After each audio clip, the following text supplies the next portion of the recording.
Welcome to today's presentation of the psychology of oppression, based on the work of psychologists and authors E.J.R. David and Annie Durthick. Oppression is a concept we often hear in discussions of race, gender, class, and social justice. But what does it really mean in the context of power dynamics? And how does it impact individuals and society as a whole? In this video, we'll break down how oppression works at both the social and psychological level. We'll also explore how it affects those who are oppressed, why it continues through generations, and what we can do to break the cycle. To start, let's define oppression. In its most basic sense, oppression refers to the prolonged and systematic abuse of power by a dominant group over a marginalized group. It's not just about direct violence or discrimination. It's about creating and maintaining an unequal distribution of power, resources, and opportunities. Oppression isn't just a personal problem. It's a social one that runs deep in how we organize and navigate our lives. Now, let's get into the psychological mechanisms behind oppression. There are two key concepts here: internalized oppression and systemic oppression. Internalized oppression is when individuals from marginalized groups come to accept and internalize the negative stereotypes or attitudes about their own group. This can show up in a number of ways, from self-hate to a lack of ambition, or even supporting the very system that oppresses them. For example, a person who is constantly told that their people are lazy or unworthy may eventually believe it themselves, leading to a cycle of self-sabotage and diminished aspirations. Systemic oppression, on the other hand, is the way society structures, such as policies, laws, and institutions, create and sustain inequality. A classic example of a systemic oppression is racial discrimination in the criminal justice system. People of color, particularly Black and African Americans, are more likely to be arrested, convicted, and given harsher sentences compared to their white counterparts for the same crimes. 1 in 3 are incarcerated versus 1 in 17 white men. Systemic oppression is evident in the way policies, such as the Jim Crow laws, were used to enforce racial segregation and disenfranchise Black citizens. Laws that prevented them from voting, getting an education, or owning property in many parts of the country.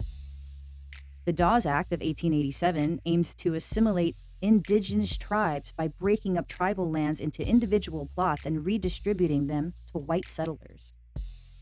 Laws like Arizona's SB 1070 or the Show Me Your Papers law created a climate of fear where Latine immigrants, even those with legal status, were subjected to racial profiling and discrimination. The Chinese Exclusion Act of 1882 banned Chinese laborers from entering the U.S. and prevented them from becoming citizens. Another example is the neglect and marginalization of the LGBTQ+ community. Government agencies were slow to respond to the AIDS crisis and even went so far as to designate AIDS as the quote-unquote gay disease or gay plague. Women in the U.S. didn't win the legal right to vote until the 1920s, and even then it only applied to white women. This doesn't just happen because of biased individuals. It happens because of deeply ingrained systems that treat different groups unequally. Systems rooted in fear and competition. So what does all this oppression do to the mental health of those affected? The psychological impact can be profound. Chronic stress is caused by the constant threat of discrimination, as well as the emotional labor required to navigate hostile environments. Cultural and identity disruption is caused by the forced disconnection from one's culture, traditions, and languages.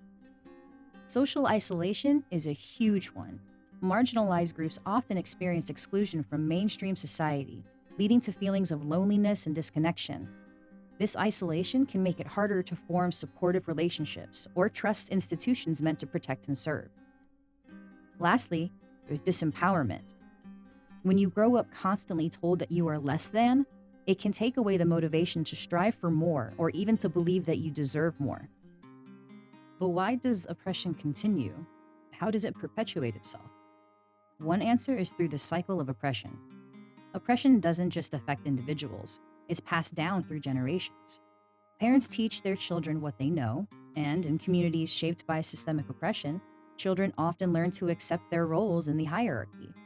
This is known as cultural transmission. And let's not forget the psychology of the oppressor. Those in power, whether consciously or unconsciously, are often motivated by fear, ignorance, and groupthink. By dehumanizing those they oppress, they rationalize exploitation and inequality. This dehumanization is what allows systems of oppression to persist without moral scrutiny. So, how do we break the cycle? How can individuals in society overcome oppression? First and foremost, it requires resilience and empowerment. Resilience is the ability to resist the psychological effects of oppression, like self-doubt, internalized hate, and rebuild a positive sense of identity. Empowerment comes when individuals and communities reclaim their agency, recognizing their worth and power. But resilience and empowerment alone are not enough. Healing and reconciliation are necessary for collective trauma to be addressed.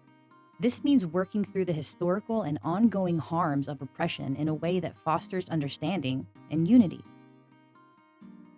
Finally, there's the need for social change. This includes dismantling oppressive systems and structures, whether that's reforming the criminal justice system, addressing economic inequality, or ensuring equal access to education. To wrap it up, we must recognize that breaking the cycle of oppression requires education and awareness. Knowledge is power, and as we increase our understanding of how oppression works psychologically, we're better equipped to challenge and change it. Education is not just about filling minds with facts, but about liberation. Education has the power to change the way we see ourselves, our relationships, and our world. And when we educate ourselves and others, we take a step toward breaking down the systems of power that oppress us. Finally, the most important piece is action. Real change happens when we come together to challenge injustice and support the most marginalized. It's about recognizing the interconnectedness of our struggles and collectively working toward a more equitable world. So, as we close, I want to leave you with this call to action. Stand up for what's right. Educate those around you. And, most importantly, uplift marginalized voices. The fight against oppression is ongoing, and we can all play a role in dismantling it. Remember, together, we can create a world where power, privilege, and justice are shared by all. Thanks for watching. Let's make change together.